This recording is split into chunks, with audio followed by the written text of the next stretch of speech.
Hello.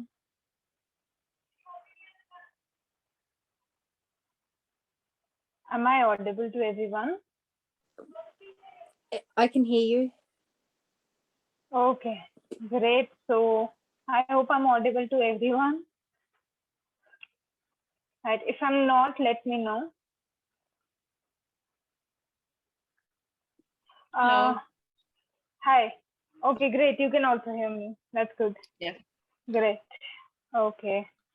So let's begin today's session.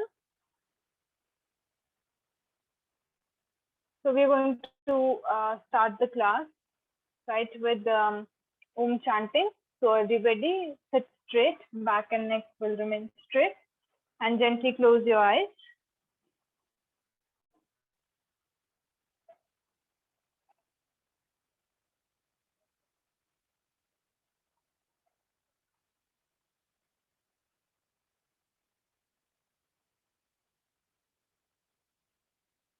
And start observing your breath. Just stay with your breath.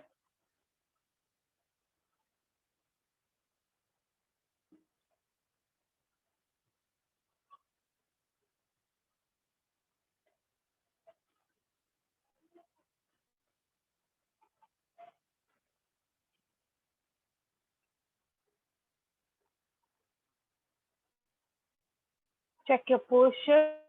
You should be aligned. Back, neck should be straight. Your neck and shoulders should be relaxed. Your body should be relaxed overall.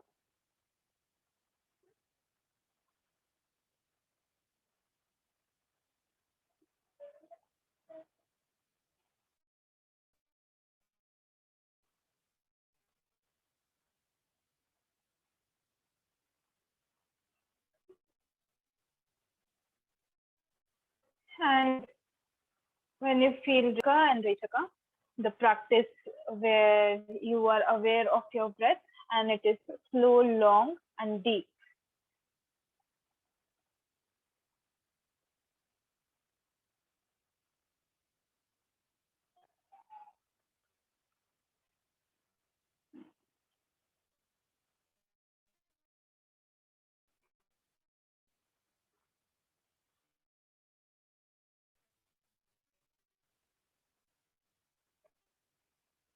Relaxing.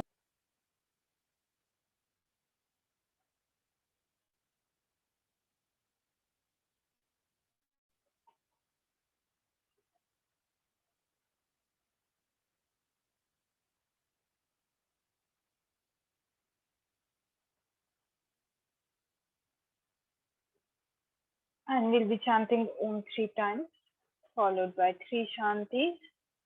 So inhale deeply for Om.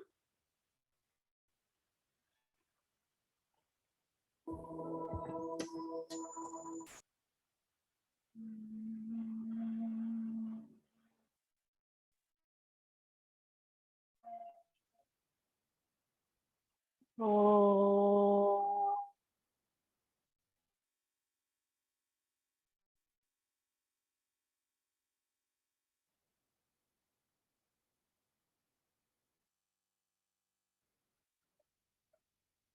Oh.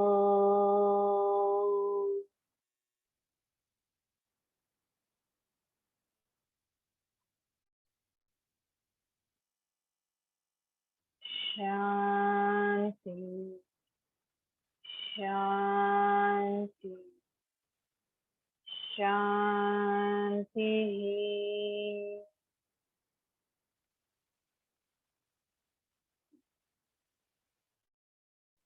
Just feel the vibration.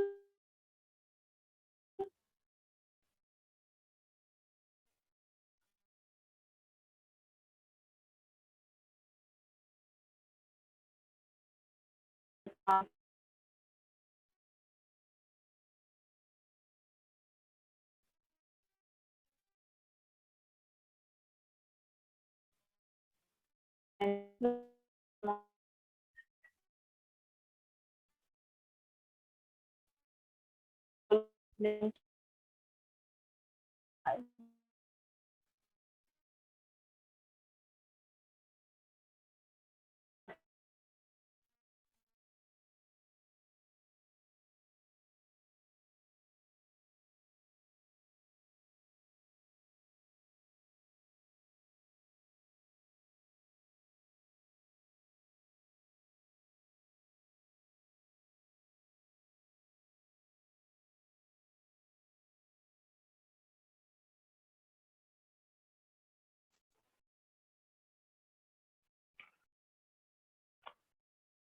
All right.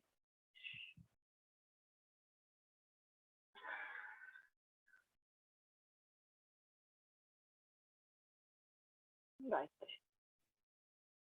Okay. So let's begin today's session.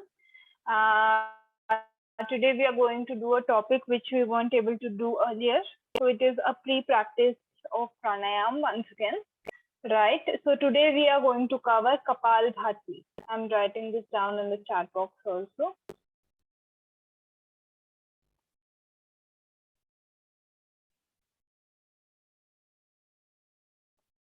K-A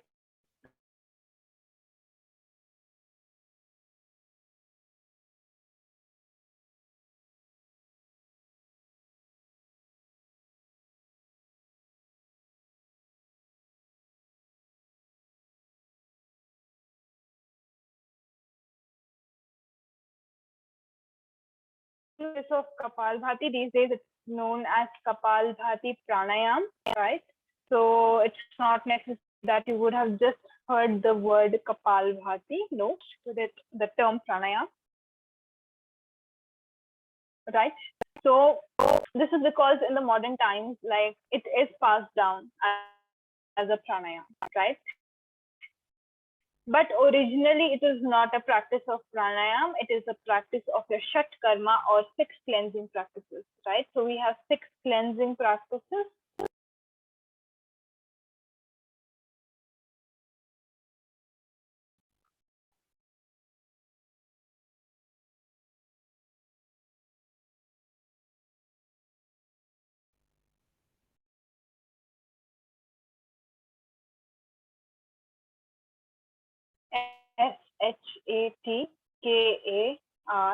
Shatkarma. Shat karma. Right? We have six practices help us to, cleanse the system even before stepping into the asana practice, right? And one of them is actually Kapalbhati, but in modern like a cleansing practice, right? So as time changed and modern gurus came in, rather than treating it as a pre-practice because it has to do, with the way in which you breathe, they started including it in the practice of pranayam instead of like a cleansing practice. So the term kapal, right? So let me break down the term and explain what it means. Kapal means forehead.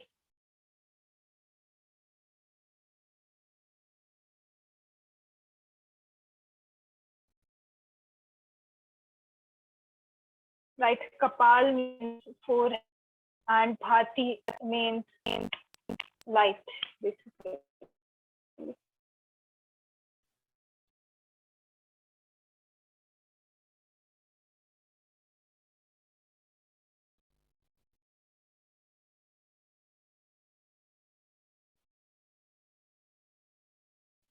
Right? It's a practice which leads to region so that if there is a lot of dust somewhere, then sometimes you see there is so much dust on a glass. Kapalbhati is a practice which removes that dust so that light can go in, or there is cleansing that is taking place in this region.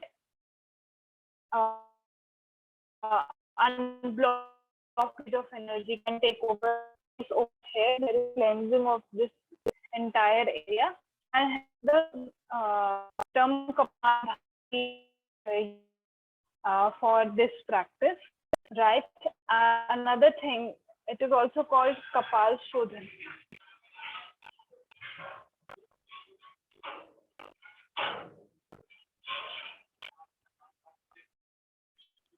Kapal is same Kapal,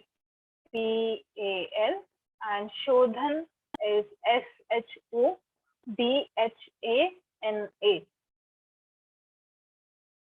It is also known by this name. Hence, when you do Kapalbhati, there is cleansing of this region of the body. You this, right, is what is meant by this entire term. So now you know what Kapal. Move to the portion where we begin with how we are going to practice is posture.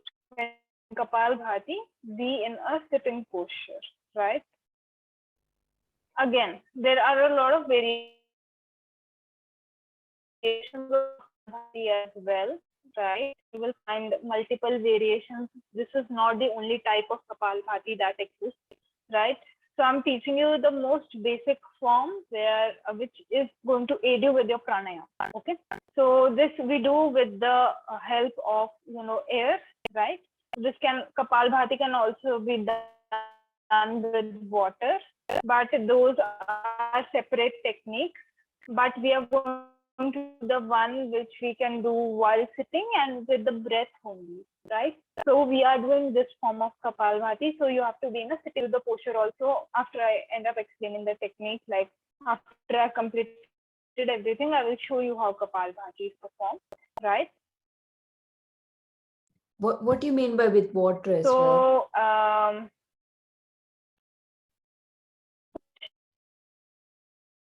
yeah. There are other variations of Kapalbhati. You do not have to go into those, right? There are other variations. This one, the breath, right? Don't get into it. I just mentioned you might okay. So yeah, posture is sitting. Then let's come to the number of rounds, how many repetitions. Between for a beginner, do not go is enough for a beginner. Why? Because we are reversing the breathing process. Generally, when we inhale, we are aware, and what we are doing is we are making the inhalation passive and exhalation active, right? And it is reverse of what we generally do, right? So it has a tendency to make people uncomfortable if done like too quickly, or if it is done too many rounds are done at one point of time. For you will see after this breath, you will feel something different, right? There is a very fine line between CA, right? That is why I do not go for many rounds. So till a while, that different feeling is okay. It's going to tell you the impact of the practice. But if you increase that practice too much, what will happen is it's going to make the system feel very uncomfortable. And we want to avoid exactly that thing. Just wait for a second. Oh, all right. Yeah. Okay. So we want to avoid that very thing, right?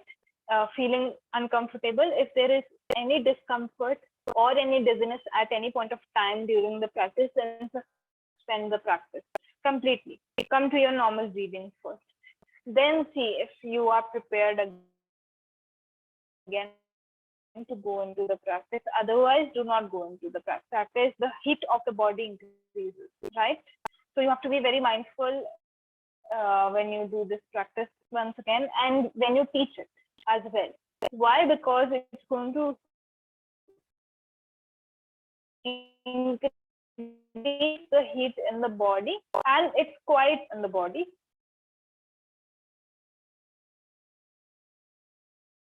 So again, the students who are practicing with you, just make sure that they're healthy, fit, and they are not like only the contraindications also who shouldn't do this practice. So let's directly jump into this because it is connected, right? So now you should not introduce this practice to the rest of the people. They can go ahead and do this practice. So heart patient, first any thing, of it. very essential for us is heart patient, right? Do not introduce this practice to heart patients. It's sorry, any doubt?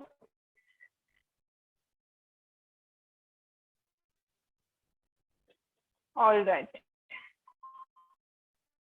It was very clear. The sound was breaking. Continue, right? Sound was before. Sound was breaking. Yeah, breaking. Yeah. Let me switch off the video once, then tell me. Is it still breaking? Now I can hear. Okay, great. So I will switch on my video when I demonstrate then, right? So I was saying who can do this practice and who cannot. So people with heart disease should not go for this practice, right? Because it has very quick impact on your system. So Kapalbhati should not be practiced by patients of heart disease, right? Anybody who has high blood pressure, again, avoid this practice, right? There are some people who, face the condition of vertigo where, how do I say it in English? Chakkar aana. In Hindi we say chakkar aana, but yeah, if you can Google this condition called vertigo, where the head feels like very dizzy, and it's kind of like chakkar aana. I'm not able to get the English word for it, so you can read about it. You can't. Right? So you won't feel steady. You will feel like your balance will be affected. Yeah, exactly. That's it, right? So in this condition also Kapalbhati should be avoided, because when you practice, you would see that it has the tendency to, somewhere make you a little bit like you will take a while to catch the feeling of Kapalbhati altogether, right? Then again, in case of hernia and ulcers, because when you exhale, you are going to place pressure on the abdomen. So anybody who has undergone any abdominal surgery, hernia, has ulcers, should not practice this technique. Someone who has lower back pain has to take a lot of care when they practice this technique. Why? Because if you do not sit straight during Kapalbhati, this can also induce lower back pain. So be very careful and mindful when you are practicing Kapalbhati, right? And of course, in pregnancy, this practice should be avoided, because again, you are straining the abdomen too much when you are doing this practice. So these are a few contraindications. People who suffer from these conditions, avoid the practice completely for them, right? Because it strains the system. Okay. Another very important thing is that your stomach should be empty. Hello? Yeah, ask. Before I used to get like vertigo, so can I do it? Like, can I learn it? Can you repeat once again? Before I used to get this vertigo, not now, but can I do it? See, for practice purpose, so it's like okay. right now, I'm just introducing the practice, so you can, yeah, you can try, but I would still say that go for very less rounds, and if it gets triggered, learning purpose, you can still. I mean, when I'm teaching, you can do a few rounds, but as soon as you feel discomfort, just suspend the practice. Okay.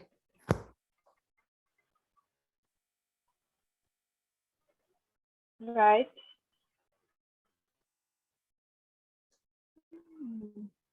So yeah, so I was covering a very important point. So pranayam practices,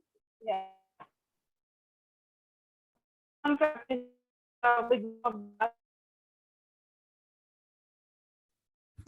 Sorry, can't or hear. stomach ache,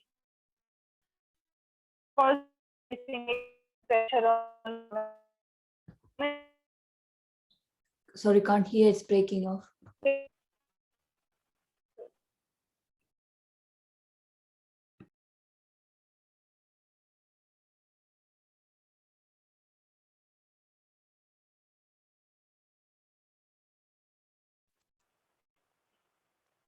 Am I audible?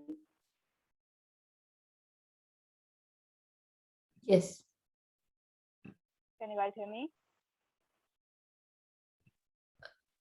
I can hear you now. All right.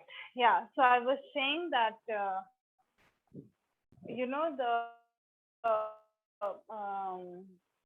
stomach needs to be empty before you do this practice. So make sure that you take a gap of 3 to 4 hours.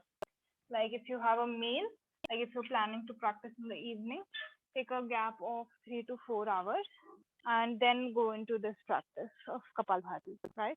So make sure that you do this thing, because if your food is not digested, right, and you are going to give movement to the abdomen, then it's going to hurt.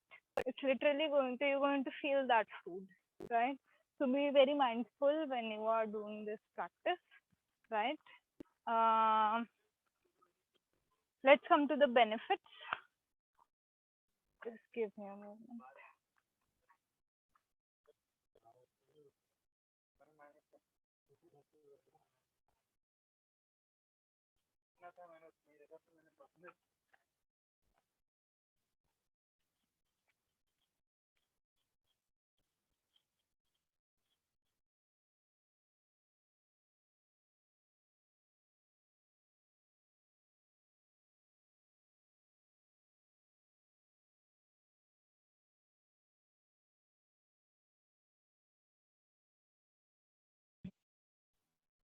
I hope you can hear me. Uh, I only can hear you when you said, like, hope you can hear me. Yeah, I paused for a bit in the middle. So yeah, all right. So the benefits. So starting from the very basic benefits, right? So on a physical level, you know what is happening. Like the name in itself suggests that there is some cleaning that is taking place in the forehead region, right? So that is why this Shatkarma is done. Yeah.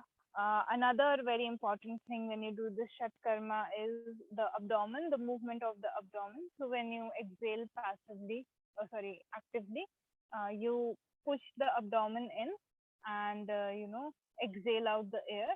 So when you do that, the abdomen gets toned, right? So there is toning of the abdomen, and all the organs of the abdomen are stimulated because of it, because you are giving movement to the abdomen. There is some level of stimulation that will take place in the abdomen, right? So another thing is that then overall you will see, as I told you, the heat of the body will go up. So there is proper movement, circulation of the blood is also better in the body when you do Kapalbhati, right?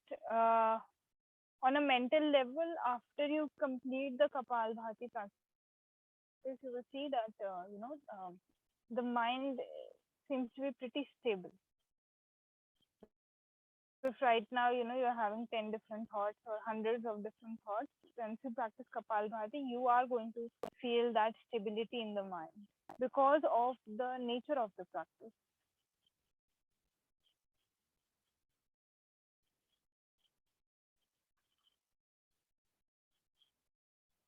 Right? So mental level also, it is working very well. Even like it's a great practice if you're going through emotional fluctuation, right?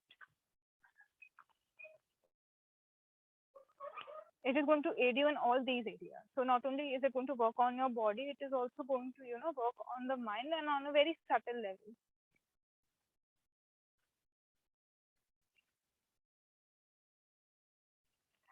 On a spiritual level, the first thing is that it is a cleansing practice. So it is preparing you for all the other spiritual practices.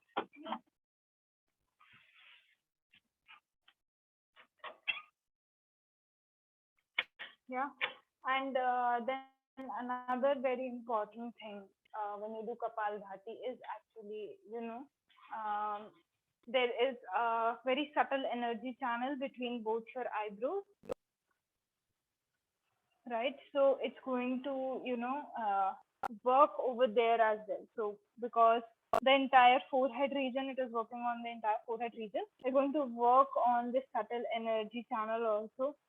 Sometimes you're asked to focus in the middle of the eyebrow center. So that is a very important energy point in the body, and hence, you are asked to focus on it. So if there is any blockage over there or it requires any cleansing, that is going to happen with the practice of Kapalbhati. And one very important thing, like do not practice Kapalbhati before sleeping, right?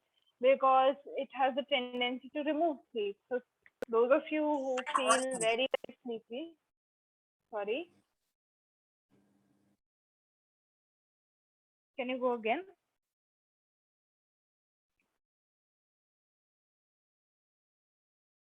Hello.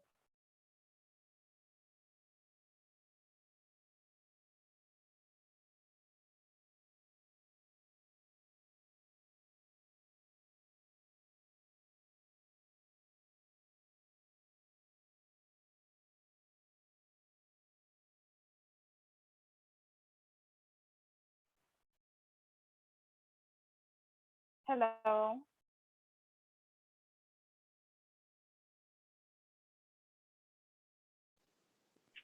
I can hear you. I'm not quite sure if anyone was actually asking a question before or not. Katrina, can you hear me? Yes, I can hear you. Okay, great. How about the others? Are you guys able to hear me?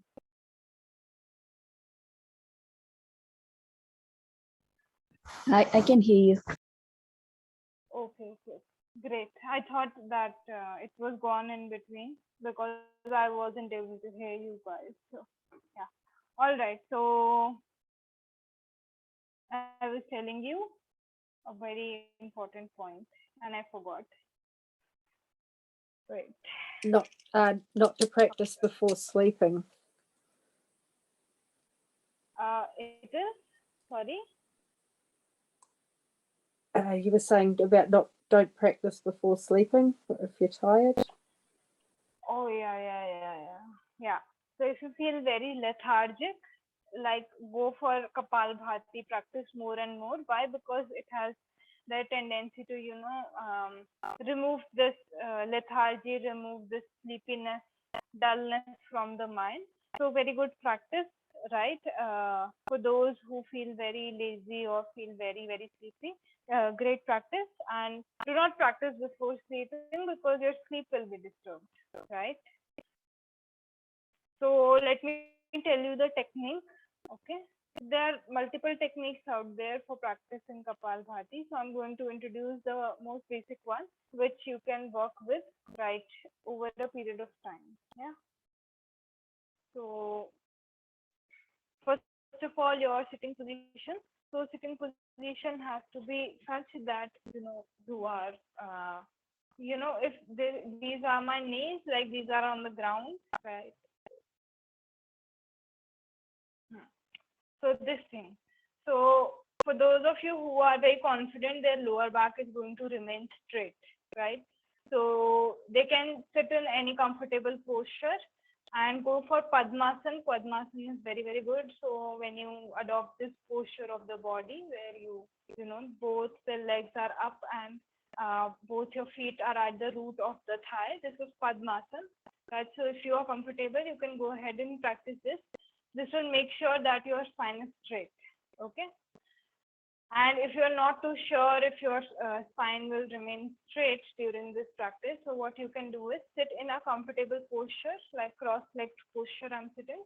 Then palms down, place your hands on the knees, When you place the hands on the knees, shift a little bit forward, right? So when you shift a little bit forward, by default, your back is going to be straight. Let me show you.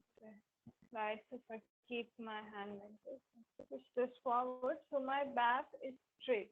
Lower back is completely straight. Generally, we end up making a hunch even if we are sitting straight. So place the weight of your hands on the knees and straighten your back.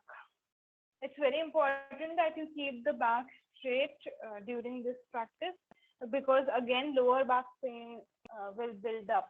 Even if you don't have lower back pain, you might end up causing yourself some lower back pain if you do not give proper attention to your posture during this practice, right? So be very sure to keep the lower back straight, right? So now I'm in the position. Now I'm in the position, and then we are going to inhale and exhale for a few times. So just to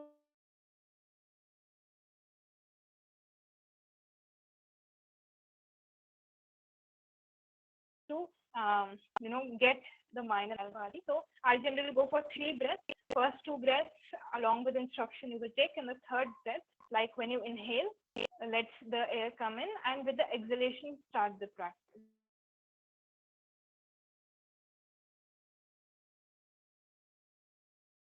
Right. So after taking 2 breaths, like in exhaling, and after that, when you inhale,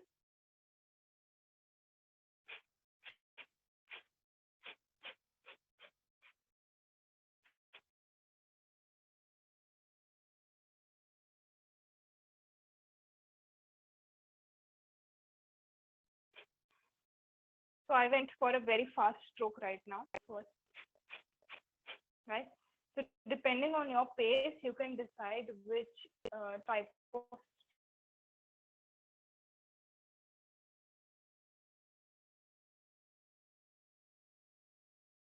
stroke you want to go for. People generally go for very fast strokes, but they miss out in the abdomen as much as possible during your exhalation. So if you lose that, you are no amount of strokes is going to help you, right? Why? Because with each stroke, you are not contracting the abdomen as per its capacity. You are just going with the number and with the fast pace, right? So you should actually start with very slow strokes where you are exhaling, actively, and contract the lower abdomen. So below the navel region, work on that area, work on pulling in that area as much as possible, right? And in that process, your shoulders should not move up and down. So sometimes you will see some people, their shoulders move up and down, right? So you have to avoid that. Then another thing that you have to avoid is the face. So some people, you will see that the face gets like this, and they, exhale through the nose. So when they are doing this, so normally, just give me a second.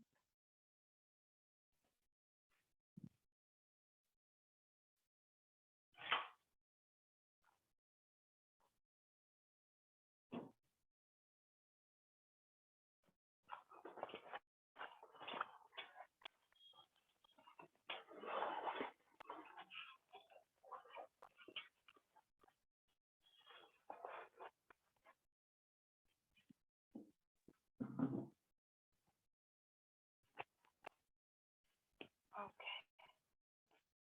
Yeah.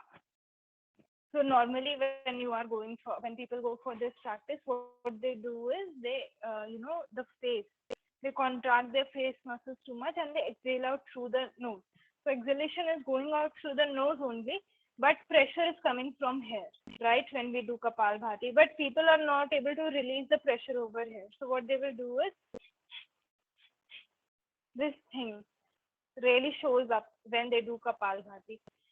You are not exhaling, you are not generating pressure from the nose to exhale out there. Once again, you are pushing creating the pressure over here, and rest of the system remains normal. So when the exhalation will take place, it will normally exit the nostrils. You do not have to apply pressure over here, right? Another mistake that people make while doing Kapalbhati is that they initially start with very fast strokes, and by the end of the number of rounds that they are given, they go for very slow strokes. So why? Because initially they use up all their energy, right, in the exhalation process, and then by the end of it they get really tired. So always check your pace. You do not have to go beyond your pace. So you have to make sure that the force with which you do the first stroke is the force with which you do the last stroke, right? So that is quite necessary when you go for the practice of Kapalbhati. Just give me a second, sorry.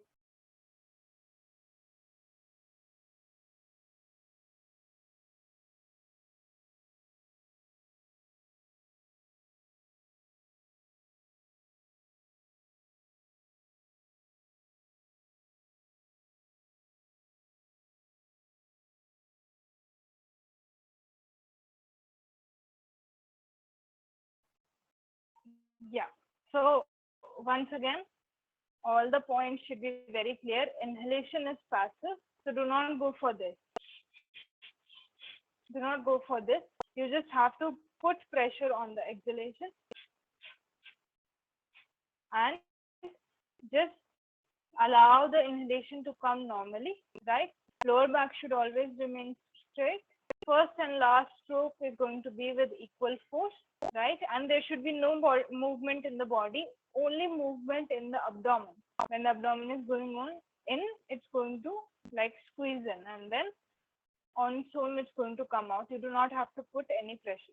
Work with the lower abdomen, right? Another thing you have to take care of is that you're working with the lower abdomen, right? So any doubts in any of this, any of the things we have discussed, is the technique clear to all of you? Do we need to keep the abdomen in an exhale position, or just keep the abdomen down when we are just pushing to exhale? Let the abdomen be where it is, right? You are just pushing it in and exhaling the air. Just so for the complete of Kapalbhati, just keep the abdomen in and then push even down when you're exhaling. No. So right now my abdomen is normal. This is normal breathing is going on. Then when I prepare for Kapalbhati, all I'm going to do is when I'm going to synchronize this movement, where when I'm exhaling, the abdomen is moving in, right? But inhalation, it will take place on its own. So I do not, the abdomen will move out on its own, right? But when I'm exhaling, it doesn't mean that throughout the practice of Kapalbhati, I'm keeping my abdomen in. No, I'm keeping my abdomen normal and just pulling it in each time I exhale. Right? Okay, clear. Yeah. Okay. Yeah. Any other doubts before we start the practice? All right, then let's begin our practice. So it's just underneath the navel, isn't it? Just underneath the navel area. Yeah, this is the region which you push in. Okay. Yeah. All right. So I think we can begin with the practice. So all of you just sit up straight.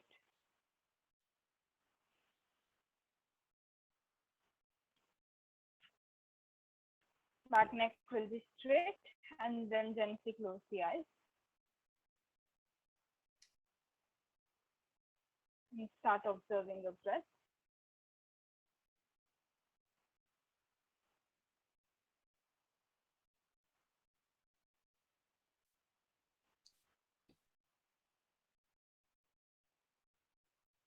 Observe the natural flow of the breath.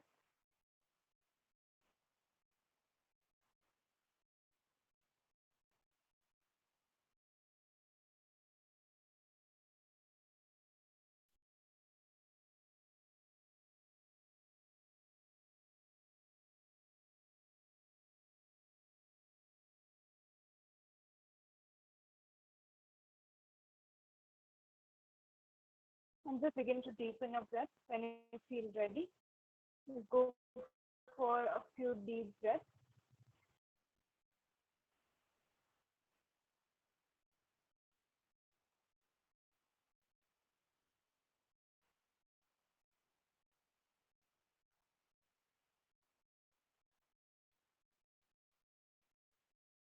Keep the body aligned.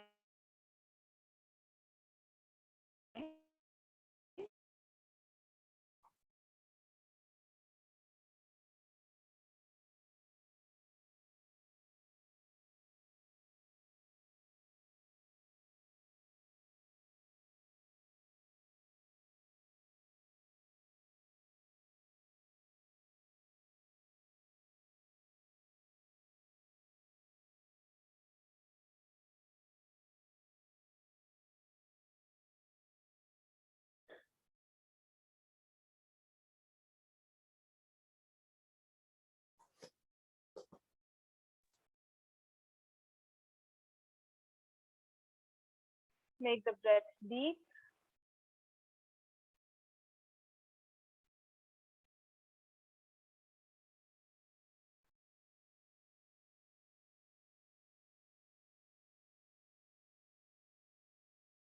And we are going to go for 3 breaths. On the third breath, we are going to start with the practice of Kapalbhati. So first, just make sure that you are in the right posture. If you feel your lower back tends to form a hunch, you can place your palms on the knees, lean a little bit forward, and straighten the lower back.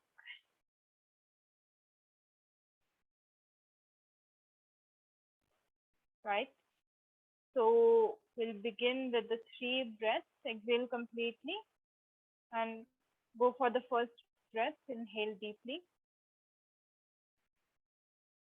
Exhale.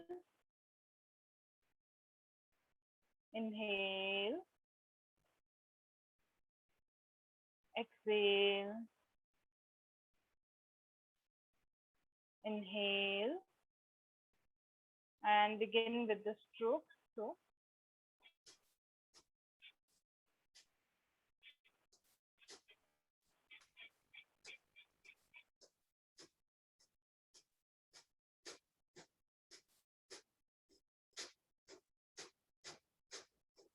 go for 20 strokes. Do not cross 20.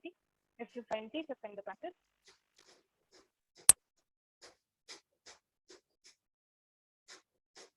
And on your last exhalation, just release all the complete, long completely expel out all the air. And then shift back, make the back straight, and focus on how you feel after Kapalbhati.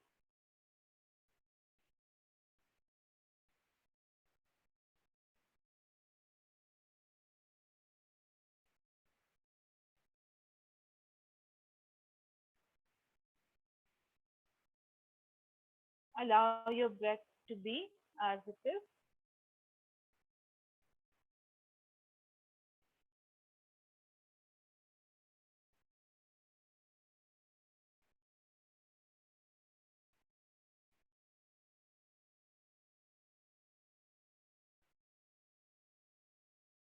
And we are going to do 2 more rounds like this, right? Maximum 20 strokes.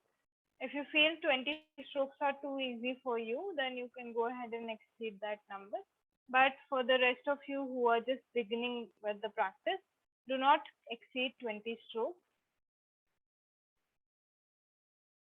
So again, make your back straight. Place the hands on the knees and lean forward. Lower back is straight. Your body is aligned. Let's again go for the 3 breaths. After complete exhalation, begin to inhale. Exhale.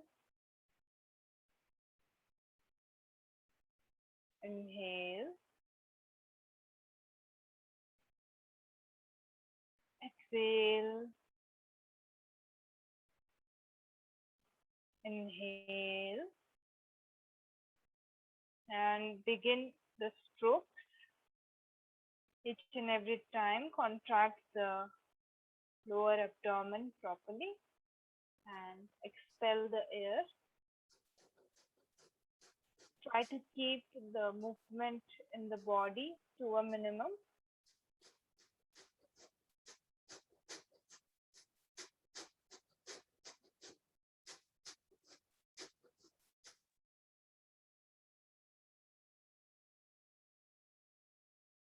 And after completing this stroke, gently lift your hands up, straighten the back again, go back, and keeping the eyes closed, allow your body to breathe as it wants to breathe, and simply observe.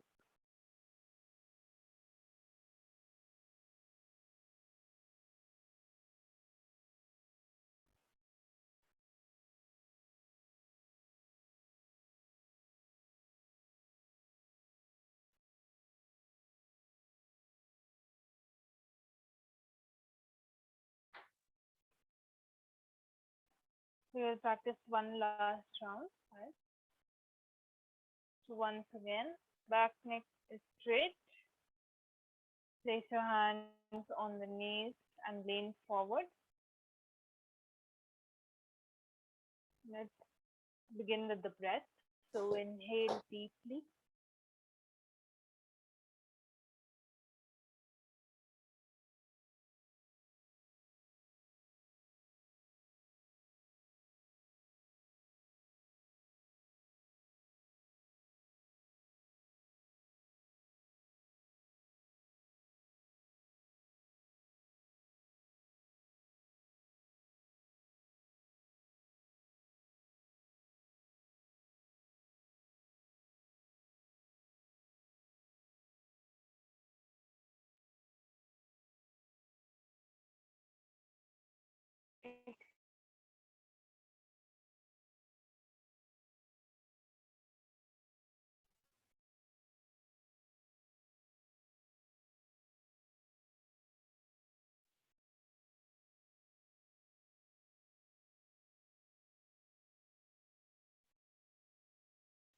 Complete the 20 strokes for the third round.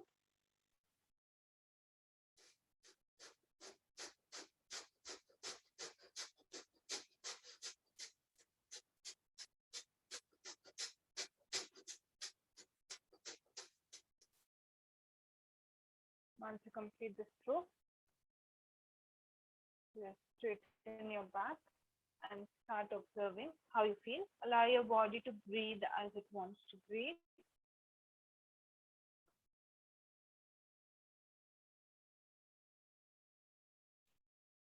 Feel the changes in your body, in the state of your mind, your breath.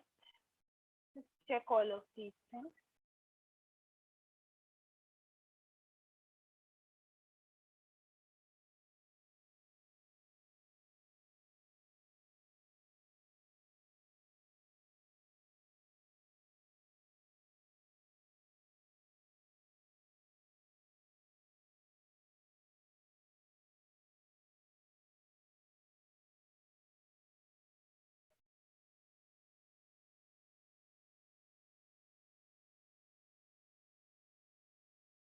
Let's join both the palms together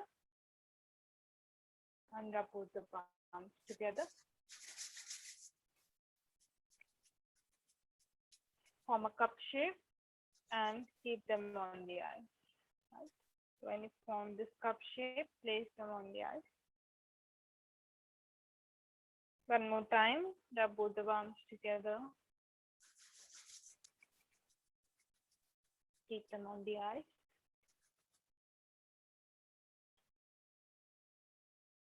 Very slowly, while blinking and looking at your palms, open up the eyes. Come back. So, did anybody face any issue while doing this, or did you feel something you want to discuss regarding the practice? After putting your hands on the knees and straightening the back, can we put our hands up like that or keep the knees hands like this? Can you go again? What did you say? Like it got cut off. Just just to straighten the back, we are supposed to put hands on the knees like this and straighten it up by moving forward. Then after moving forward, do we need to keep the hands on the knees like this or open it up like that? No, like this only, because you are creating some pressure. So shoulders also move up a little, and then your back Okay, so keep it just like this for the whole practice. becomes straight, right? So you cannot back is begin with it. Yeah. Okay. How about the others? Any doubt? No, everything is clear for me. Thank you.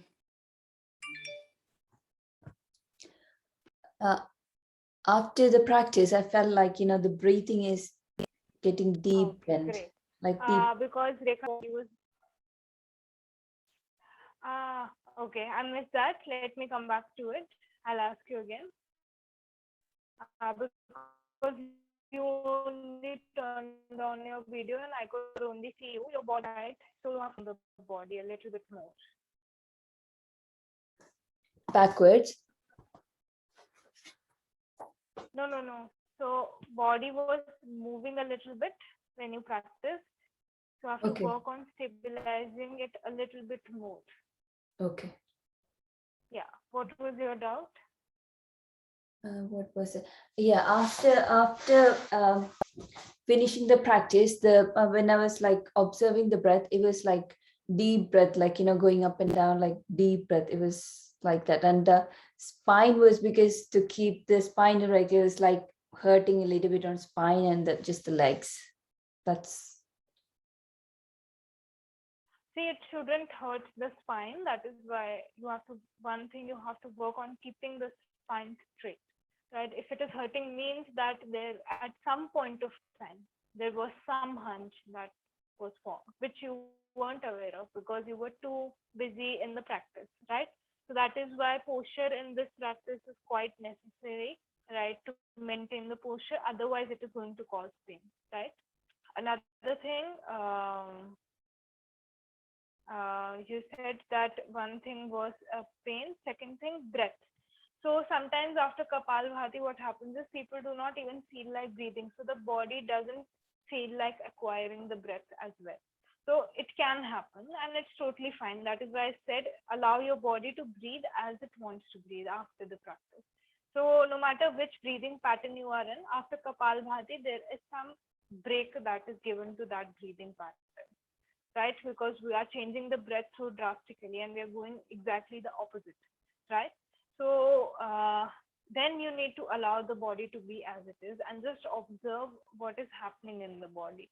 So it will give you a better idea of, it will allow you to acquire breath as per the need of the body instead of just breathing for the sake of breathing. At that point of time, when you break a pattern, at that point of time, if the body, sometimes the body doesn't even need the breath. So it's okay. You don't have to be scared, right? You just have to observe it for a while. How is my body reacting to this practice? Like it's a direct impact of the practice that you see post the practice when you observe the breath, right? So just stay with it. Okay. Any doubts? Any other doubts? No? All right. So let's end today's session then, right? So tomorrow we will meet for other pranayam practices. So let's end today's session. Yeah. okay. So Thank we'll you. chant Om one time. Yeah. Let's chant Om one time and three Shanti. Right. So back neck straight. Close the eyes. And inhale for Om.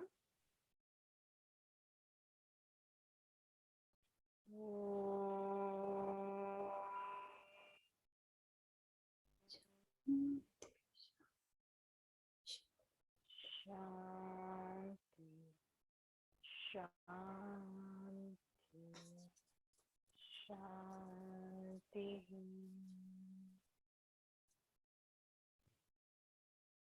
Join the palms together. Just bow down. Take a few moments to be grateful for everything we have.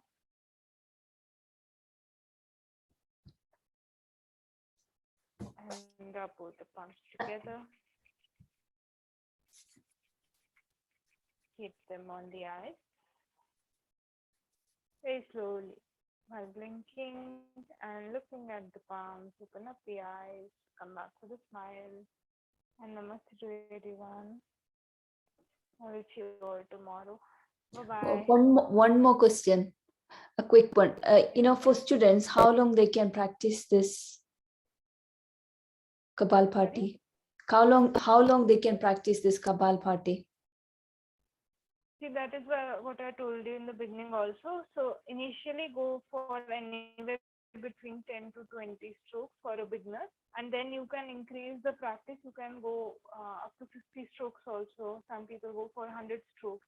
So depending on how you are progressing in the practice, the number can be increased eventually, right? Okay. Okay. Yeah. Okay. Bye. Bye. Thank you. Everyone. Shanti.